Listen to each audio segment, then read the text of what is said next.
Las emociones son nuestra primera forma de expresarnos. Desde bebés, antes del lenguaje, lloramos o reímos para transmitir información.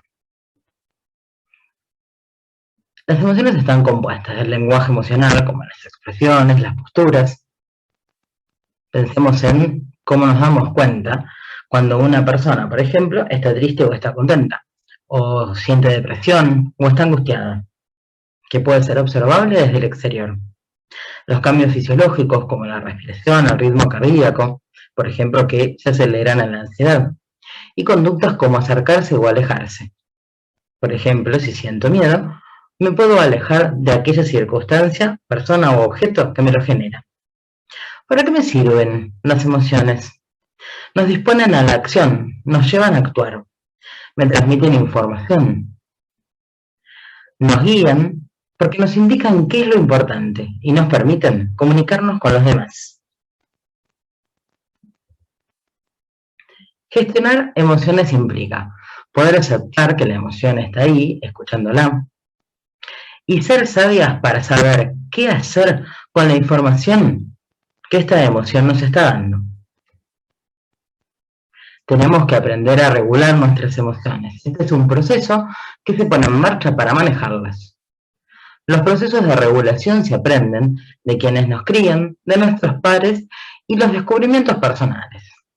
En general es individual, pero muchas veces también puede ser interpersonal, que es el papel que juegan las otras personas para que regulemos nuestras emociones. Por ejemplo, la terapia de duelo para atravesar estas circunstancias.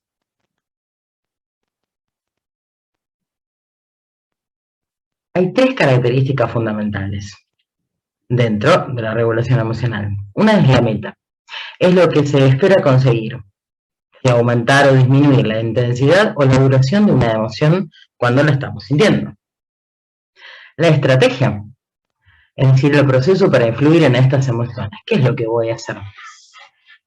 Y el resultado, que es la consecuencia de tratar de conseguir esa meta original. El resultado puede coincidir obviamente o no.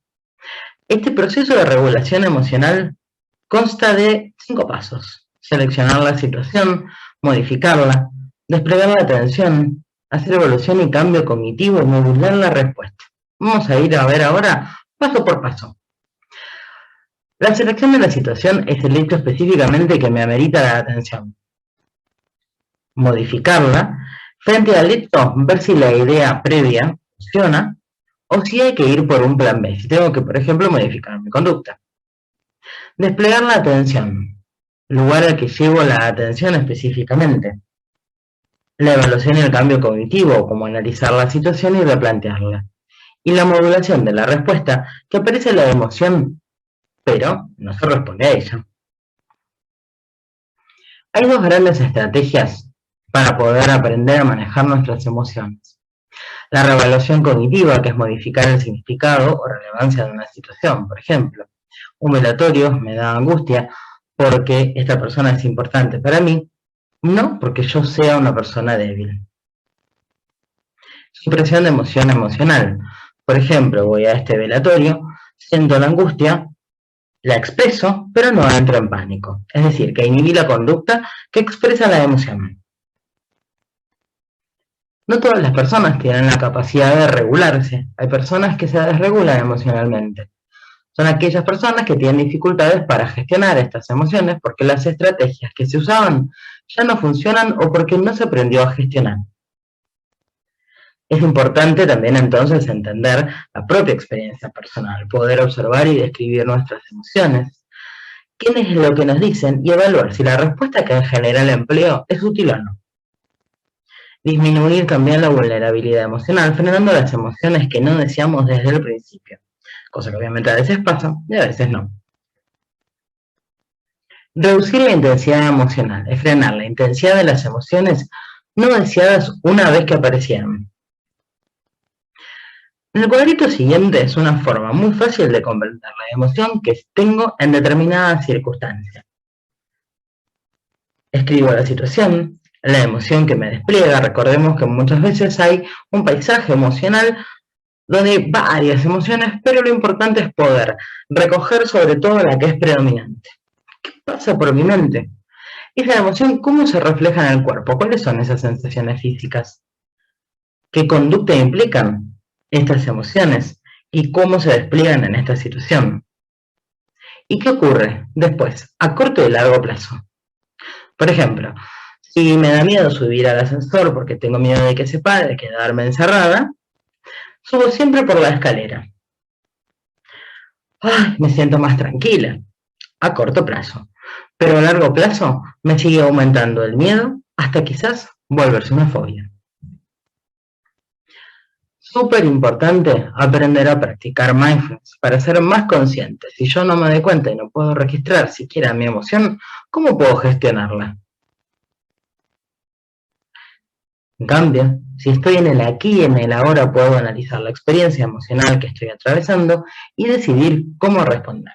Para eso puedo hacer ejercicios de mindfulness sencillos de 1 o 2 minutos de duración, sobre todo al inicio. Es importante mantener la flexibilidad cognitiva, entender que los pensamientos son como gafas, son como lentes que filtran de manera automática la realidad y que a veces ese filtrado se ajusta más o menos a la realidad, que hay que aceptar que esto ocurre y luego hacer una reevaluación cognitiva, de la que hablamos antes, y aprender a no quedarse fusionada, adherida, pegada a los pensamientos, y entender que los pensamientos son solo pensamientos, no son yo, son algo que tengo, y entonces hacer varias posibles interpretaciones. Obviamente, a pesar de que sea súper difícil, a veces aprender a tolerar la emoción, a quedarse con ella hasta que pase, sin reaccionar. Todo esto para poder alcanzar finalmente la mente sabia. Esta mente sabia conecta la mente emocional, que es en la que las emociones controlan todo y el pensamiento está disminuido, y la mente racional, que es la que desestima estas emociones y solo se guía por los hechos. La mente sabia une y conecta la lógica de las emociones.